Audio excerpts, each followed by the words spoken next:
వేములవాడ శ్రీ రాజరాజేశ్వర స్వామి వారి దేవస్థాన అభివృద్ధి విషయంలో తుది మాస్టర్ ప్లాన్ను సీఎం రేవంత్ రెడ్డి దేవాదాయ శాఖ మంత్రి కొండా సురేఖ దృష్టికి తీసుకెళ్తామని రాష్ట్ర దేవాదాయ శాఖ కమిషనర్ అనిల్ కుమార్ అన్నారు. ఆలయ చైర్మన్ ఛాంబర్లో రాజన్న సన్నిధికి వచ్చే సమక్క భక్తులపై ఏర్పాట్లపై అధికారులతో సమావేశం నిర్వహించారు. ఇక అంతకుముందు స్వామివారిని కుటుంబ సమేతంగా దర్శించుకుని ప్రత్యేక పూజలు చేశారు.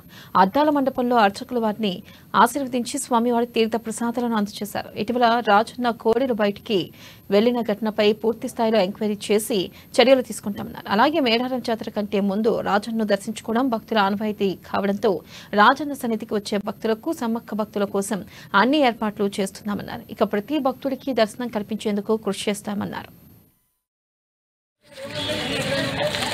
ఇప్పుడు వేములవాడలో శ్రీ రాజరాజేశ్వర టెంపుల్ సందర్భంగా ఇక్కడ భక్తులకు ఏర్పాట్లకు ఇప్పుడు ముఖ్యంగా మనకు ఈ సమ్మక్క సారక్క సందర్భంగా భక్తులు ఎక్కువ అవటం ఎవ్రీ ఆల్టర్నేట్ ఇయర్ మనం చూస్తున్నాం. దానికి తగ్గట్టు ఏర్పాటు ఎలా చేయాలన్నది మేము అధికారులతో సమీక్ష చెప్తున్నాం. ముఖ్యంగా మనం భక్తులు రాగానే వాళ్లకు రానున్న రోజుల్లో ఇంకా చలికాలం పోయి ఎండ ఉంటుంది, ఎక్కువసేపు వెయిటింగ్ లేకుండా వాళ్ళకి దర్శనం ఎలా చేయాలన్నది దానిపైన ఇప్పుడు మనం సమీక్ష జరుపుతున్నాము. ముఖ్యంగా వాళ్ళు రాగానే వాళ్ళకి వాటర్ ఫెసిలిటీ షెడ్స్ ఇప్పుడు వేస్తున్నాం కూడా ఆల్రెడీ. సో అలా చేయడానికి మనం ఏర్పాటు టాయిలెట్స్ కూడా ఇప్పుడు ఒక 60 టాయిలెట్స్ కూడా శాంక్షన్ చేశాం.